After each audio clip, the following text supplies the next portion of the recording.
Hello again and welcome to DanWhiteBooks, the book review channel where we add insights into the worlds of literature for both those who do read and those who don't.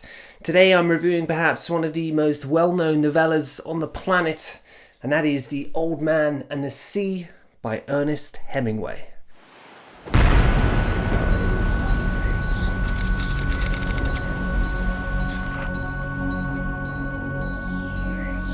No doubt a classic among literature, The Old Man and the Sea tells the tale of an elderly man called Santiago in a battle of wills against a large marlin way out at sea.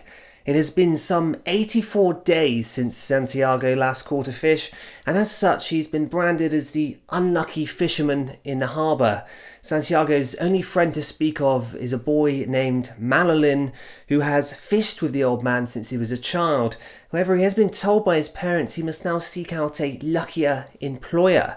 On the 85th day, Santiago heads out far into the ocean alone in his small skiff, which is a wooden boat, and you get the impression immediately that he won't be coming back until he hooks something on his line. The loneliness is relentless to Santiago as he sits in his small boat way out in the ocean.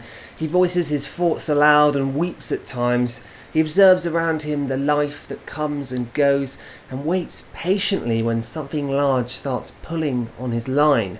It is at this point he finds his true strength and plays chase with perhaps the biggest fish he has never seen, for way down, something of a great force is pulling his boat, and as such a long battle ensues between the old man, the marlin, and the harshness of the sea. This is a tale that is short and on the surface rather simple, but deeper down, much like the depths Santiago hangs his baited hooks, there is far more to see.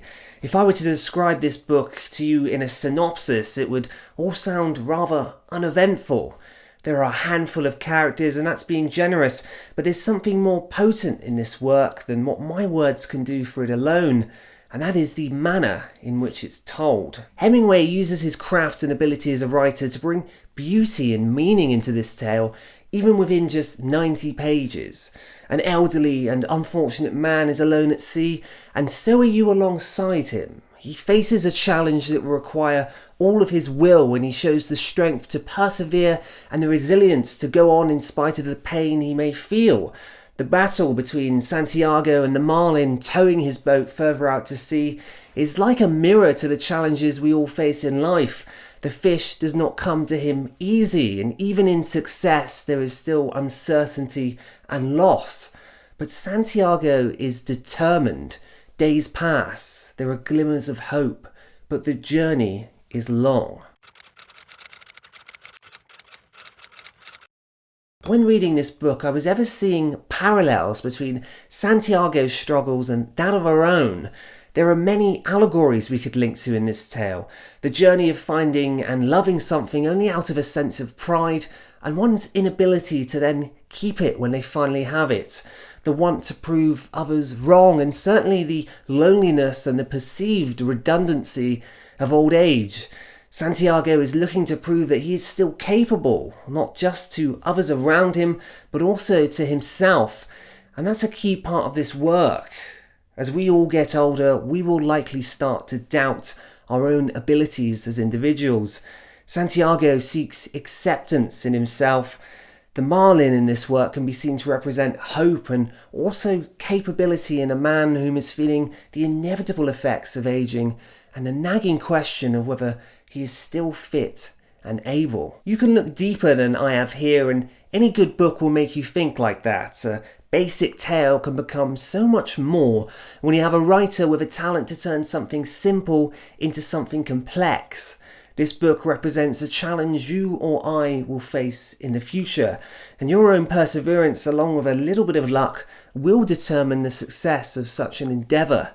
I'm sure I'll be to remember this book whenever I feel like giving up, because it does stand to say something about resilience and how it is a key factor in success.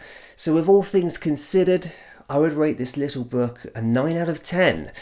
Don't go into it expecting great things, just let it sit in your head, because I feel you may find it has a insatiable itch. The ability of great writers is that they can hide stories within stories and meaning within meaning, and that's exactly what this book does. It tells of struggle and resilience when everything appears entirely against you, even yourself. It speaks of self-sacrifice and pride in the face of your biggest desire, but you could flip all of this, and maybe Hemingway knew this as well. Is risking everything you have to prove to others and to prove to yourself that you are capable really worth it? Because really, if you succeed, you are no different to when you left. You just now have this magical thing in your head. Belief. And what if that runs out again? Will you succeed the next time?